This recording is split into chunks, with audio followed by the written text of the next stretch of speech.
Hi everybody, Monica Bodierski here, artist and author of the Shadowland Tarot, deck and book, and the House of Shadows Lenormand. I'm working on the 5th edition. Yes, several people have placed pre-orders. Thank you for your support.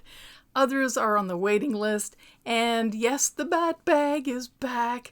Leanne Shayrem of Golden Ginger Studio has made another batch of about 30 of these wonderful lined cotton bags that fit the tarot deck and the Lenormand deck. They're nice drawstring. So if you'd like to order those, please visit my website. Today, I'd like to talk a little bit about creativity in tarot, and that's a pretty common topic, but I'd like to speak about writing and tarot. Writing. If you're not a creative writer, you can use it in other ways, just as a prompt to get out of being stuck with an idea of how to write or craft. And it doesn't necessarily mean it's only for fiction. You can use tarot for nonfiction. You can use tarot for brainstorming all sorts of creative projects. I'd like to talk a little bit about fiction writing. There is a book called Tarot for Writers by Corrinne Kenner, and did you know John Steinbeck and Stephen King used tarot cards for some of their ideas? I also know a very talented local writer named Kristyn Dunnion who's just released a wonderful book called Stoop City. And when she was giving a little bit of a talk about her opening, she also mentioned that she uses tarot for creative purposes when looking into her characters. I've done it myself. Yeah, I've written a few short stories too, and sometimes if you're writing a fair bit, you wonder if you're just going over the same kind of characters repeatedly. Are you just reworking them? You kind of push yourself to look at things from different angles. Of course, whenever you're being creative, you don't want to stay stuck in the same little space. So how do you use tarot that way? Well, I can share how I use it. I got my deck. Get your deck if you want to try this too.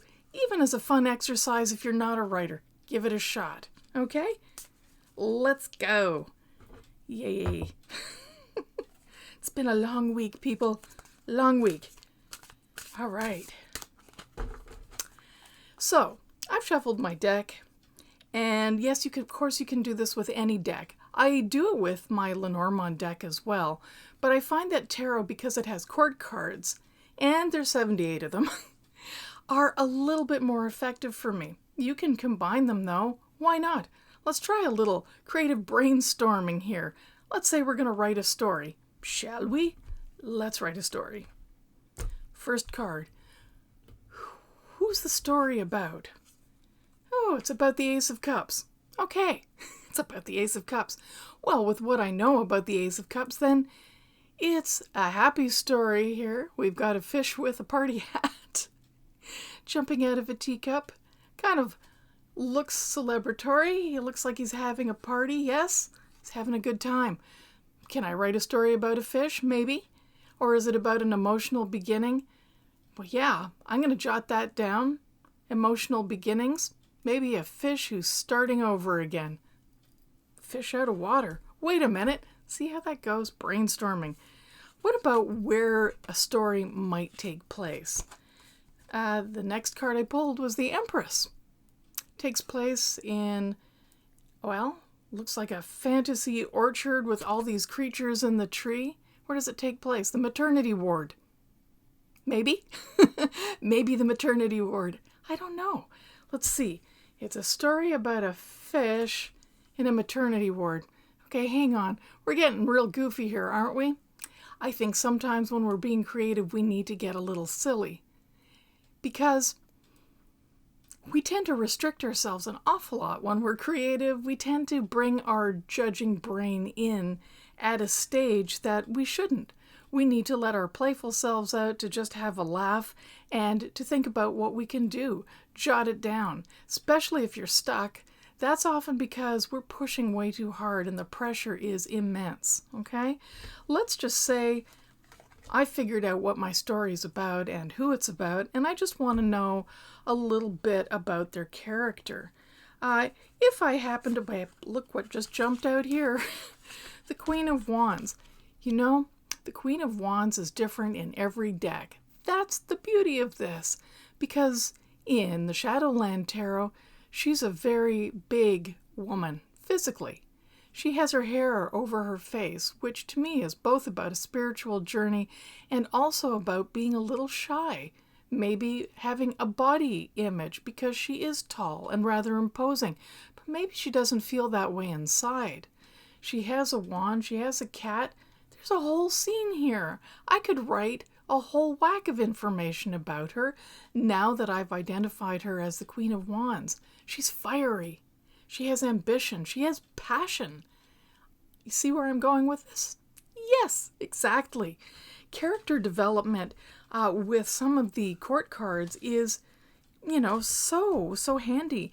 And even if you're pulling something like the Four of Wands here, this could tell you more about your character.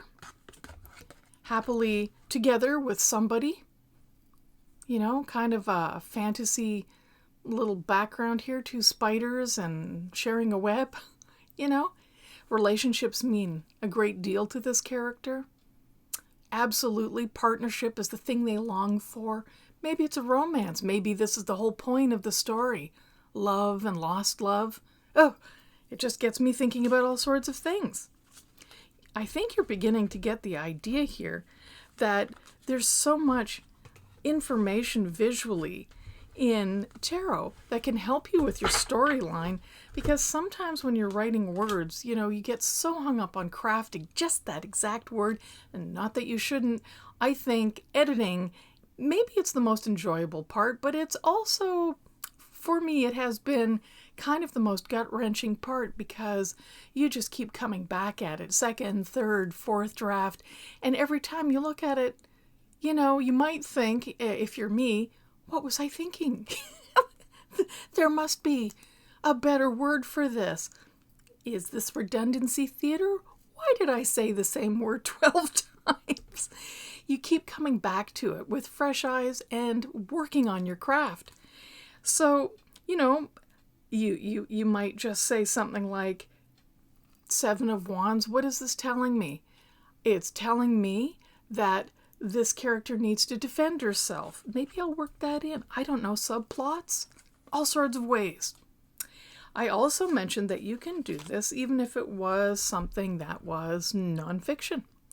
If you're stuck, you can look to your cards then, not just for creative prompts and for adding depth to scenery or characters or plot development, but what about what's keeping me from writing? What about the advice that tarot gives? You can always use it about your writing. And what's keeping me? Trying to balance work and social life, maybe personal, maybe the balance of that. What else can you find out? Well, you can get right into the nitty-gritty of what is the shadow that one of your characters holds on to. The Page of Wands, a younger man, or creature, okay, with roots, deep roots, guy, okay? So I hope that was a quick and dirty little tip on how to use tarot for writing. And I'll also be talking about other creative blockbusters with tarot. And of course, I'll be talking about shadows again. So please stay tuned. If you're enjoying this channel, subscribe, leave comments below, especially if you've tried tarot for something creative or writing. Leave your comments about how it's worked for you and what kind of insights those cards gave you that you wouldn't have had if you were just struggling with plot or character development or any form of writing. Okay, thank you so much for tuning in, and remember, you can always find me at my website, links below, and don't forget, there's lots of other videos in the playlist if you want to go back and watch a few. Thank you so much. Hit that like button, and I will talk to you soon. Bye-bye.